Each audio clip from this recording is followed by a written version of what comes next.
कर्मण्येवाधिकारस्ते मा फलेषु कदाचन मा कर्मफलहेतुर्भो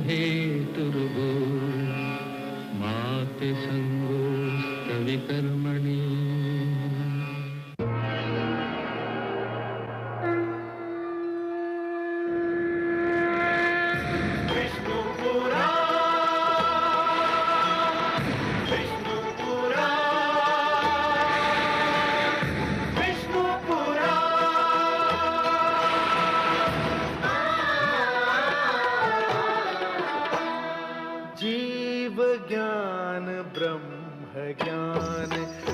श्री विष्णु पुराण ओम की कथा महान। जय श्री विष्णु पुराण विष्णु पुराण विष्णु पुराण विष्णु पुराण। प्रगटे कब तीन लोक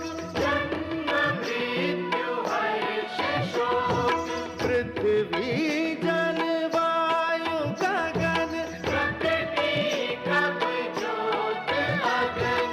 इस पुराण में है निहित जप तप और योग ध्यान। विष्णु पुराण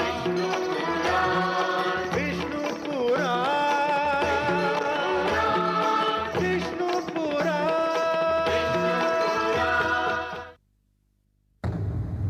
मैं माँ हूँ, धरती माँ। सृष्टि की रचना हो गई, मनु द्वारा मानव समाज की नींव पड़ गई। भगवान विष्णु ने जब माता लक्ष्मी से ये कहा था कि उन्होंने मानव की रचना अवश्य की है, मानव इतिहास की रचना का कार्य तो उन्होंने स्वयं मानव पर छोड़ दिया है, तो वास्तव में इसका अर्थ ये था कि जब तक मानव अपने विवेक का प्रयोग नहीं करेगा, अच्छे बुरे को पहचानने की शक्ति नहीं प्राप्त करेगा, तब तक वो अपना आदर्श इतिहास नहीं बना पाएगा। विवेक अपनी इच्छाओं पर विजय का दूसरा नाम है। शक्तिशाली महाराज यही ना कर सके। विश्व को जीतकर भी वो अपने मन से हार गए।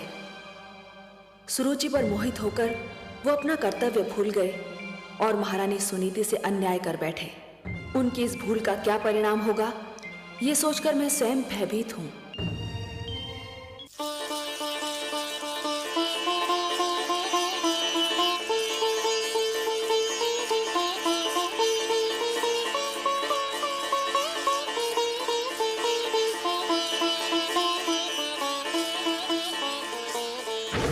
ठहरिए राजकुमार ध्रुव, आप अंदर नहीं जा सकते। क्यों नहीं जा सकता? मुझे पिता महाराज से मिलना है। महाराज का आदेश है कि अंदर किसी को न आने दिया जाए। मैं राजकुमार हूँ और मेरा आदेश है कि मुझे अंदर जाने दिया जाए। सूर्य के प्रकाश को धरती पर पहुँचने से कोई नहीं रोक सकता। पिता और पुत्र के बीच में कोई नहीं आ सकता। हम महाराज के आदेश की अनदेखी नहीं कर सकते। और राजकुमार के आदेश की अनदेखी कर सकते हो? यदि हमने आपको जाने दिया तो महाराज हमें दंड देंगे। अगर तुमने मुझे रोका तो मैं तुम्हें दंड दूंगा। महाराज के डर से तुमको मैं बचाऊंगा, परंतु मेरे डर से तुमको कोई नहीं बचा सकता। पिताश्री, पिताश्री, पिताश्री।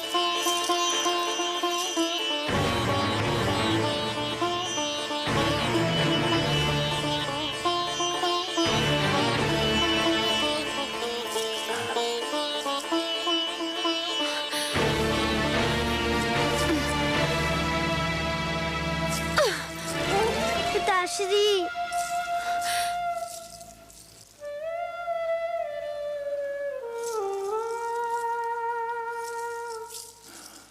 आप इतना बदल गए पिताश्री, विश्वास ही नहीं होता। मैं तो आपका बड़ा लाडला पिता था, कितना प्यार करते थे आप मुझसे, और आज आपके सामने मुझे धिक्कारा गया और आप चुप रहे। जब आप युद्ध से लौटते थे तो सीधा माताश्री के पास जाते थे। आपकी बार आप मुझसे मिलने भी नहीं गए, ऐसा क्यों है पिताश्री? महाराज से क्या पूछता है? जाकर अपनी माता से पूछ कि महाराज जब उसके पास क्यों नहीं आते। आप भी तो माता है, आप भी बता दीजिए ना। मैं तो तेरी छोटी माता हूँ। माता छोटी बड़ी नहीं होती, माता तो बस माता होती है। आप स्वयं को छोटी क्यों कहती है? तो सुन, तेरी माता के दिन बीत गए। महाराज को अब उस भिखारन में कोई रुचि नहीं है। मेरी माता भिखारन नहीं है, वो राजभवन की महारानी है। महारानी थी वो, अब नहीं है महारानी। महाराज ने वो स्थान उससे छीनकर मुझे दे दिया है, और जो स्थान तेरा था वो अब मेरे पुत्र उत्तम का है, समझा? उत्तम मेरा छोटा भाई है, उसे जितना भी मिले मुझे उतना ही हर्ष होगा। मैं और कुछ नहीं चाहता, बस पिताश्री का प्यार चाहता हूँ और उसकी गोद में बैठना चाहता हूँ। गोद में बैठने की इतनी इच्छा थी तो तुझे मेरी कोख से जन्म लेना चाहिए था। पर इसमें तो मेरा कोई दोष नहीं माते। दोष तेरा नहीं, तेरी माता का है। पिताश्री, महाराज तेरी कोई सहायता नहीं कर सकते। अब तो भगवान ही तुझे महाराज की गोद में बिठा सकते हैं। जाकर भगवान विष्णु की तपस्या कर और उनसे प्रार्थना कर कि अगले जन्म में तुझे मेरी कोख से जन्म दे और महाराज के गोद में बैठने के योग्य बनाए।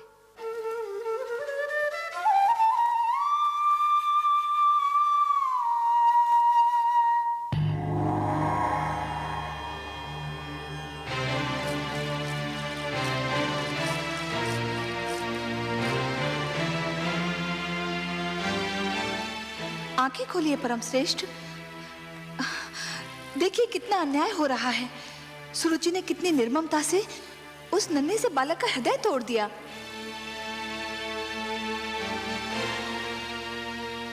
देख रहा हूं महादेवी। देख रहे हैं और फिर भी मौन है। यही तो उत्तमपाद भी कर रहा था। मैं तो देवलोक की हूं, मुझ में ये साधारण मानवीय भावनाएं नहीं होनी चाहिए थी, किंतु ध्रुव के साथ हो रहे दुर्व्यवहार को देखकर मेरा भी मन भर आया है। आपका मन इसलिए भर आया है देवी कि आप स्वरूप में नारी हैं और हर नारी में एक माता छिपी होती है। दया, करुणा और ममता नारी की विशेषताएं हैं।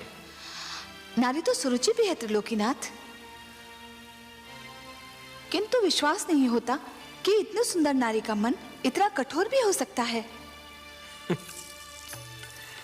हर वस्तु जो चमकती है वो कुंदन नहीं होती देवी। आवश्यक नहीं कि हर सुंदर स्त्री का मन भी कोमल हो। सुरुचि लालसा की मूर्ति है, परंतु ध्रुव के साथ जो कुछ हो रहा है उसमें सारा दोष सुरुचि का नहीं है। सबसे बड़े दोषी तो महाराज उत्तानपाद हैं। परिवार मानव समाज की सबसे छोटी परंतु सबसे महत्वपूर्ण इकाई है। हमने पृथ्वी पर रहने वालों के लिए कुछ नियम दिए हैं और उनके अनुसार एक पिता परिवार का स्वामी होता है। पुत्र को प्यार देना, उसका संरक्षण करना पिता का कर्तव्य है। परंतु महाराज उत्तानपाद सुरुचि की सुंदरता पर मोहित होकर अपने कर्तव्यों से मुख मोड़ रहे हैं देवी। एक पिता ब्रह्मा भी होता है और विष्णु भी। वो जन्म भी देता है और पुत्र का पालन पोषण भी करता है। उत्तानपाद ने ब्रह्मा का धर्म तो निभाया, परंतु हमारा धर्म नहीं निभा पाए। तो फिर अब क्या होगा नारायण? मानव स्वभाव में संघर्ष की शक्ति भरी है हमने।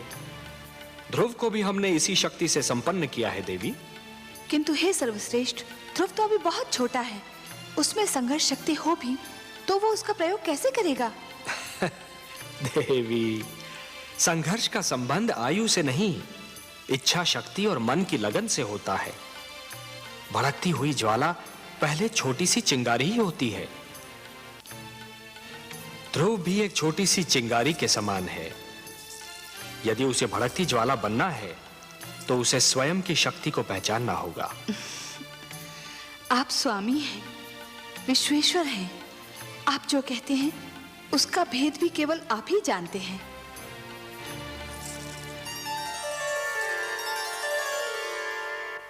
इसीलिए मैं तुझे वहां जाने से रोक रही थी। मैं जानती थी कि तू महाराज से मिलने जाएगा तो दुख लेकर ही लौटेगा। रानी सुरुचि के मन में हमारे लिए जलन और घृणा के सिवा और कुछ नहीं।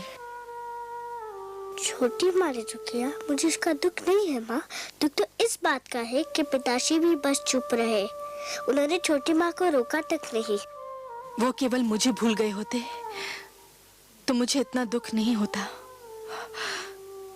दुख तो इस बात का है कि वो अपने पिता के धर्म का पालन नहीं कर पा रहे।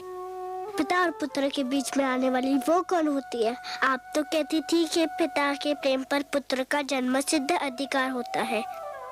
होता है पुत्र, अवश्य होता है। ठीक उसी प्रकार जिस प्रकार सूरज की धूप पर धरती का अधिकार होता है।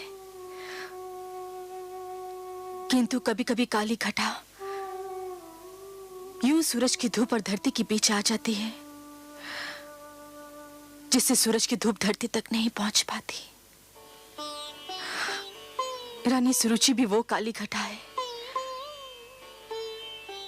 जिसने पिता के प्रेम को पुत्र तक पहुंचने से रोक रखा है। मैं तो उनका बहुत आदर करता था, पर उन्होंने आपको बेकारन कहा तो मुझे बहुत बुरा लगा। आश्चर्य तो ये है कि पिताश्री भी इस पर भी कुछ नहीं बोले। भूल जाओ पुत्र, भूल जाओ इन बातों को। कुछ विष स्वाद में मीठे होते हैं, किंतु होते तो विष है ना। महाराज पर भी ये भेद एक दिन अवश्य खुल जाएगा कि रानी सुरुचि एक मधुर विष है। मैं भगवान विष्णु से प्रार्थना करती हूँ कि महाराज की आंखें खुल जाएं। भगवान विष्णु? छोटी माँ भी यही नाम ले रही थी कि मुझे पिताश्री के गोद में बैठने का अधिकार अब भगवान विष्णु ही दिला सकते हैं। हाँ पुत्र, महाराज की गोद तो क्या, वो अपनी गोद में बैठने का भी अधिकार दिला सकते हैं। वो महाराजाओं के महाराज हैं, सम्राटों के सम्राट हैं, परम बलवान, सर्वशक्तिमान है। पुत्र, तुम देखोगे वो कैसे लगते हैं। हाँ, आओ आओ।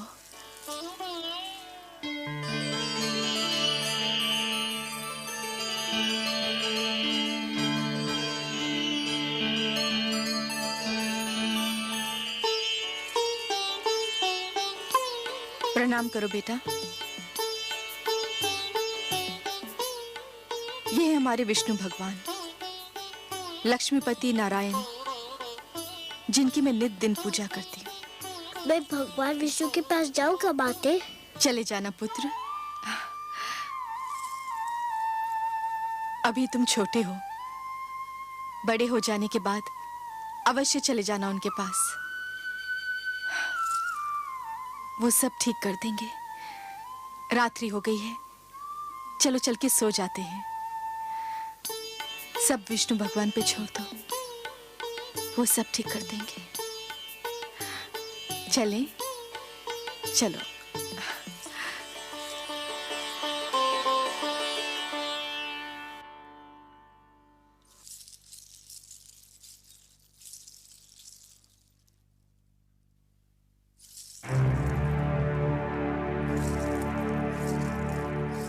कहाँ चले महाराज?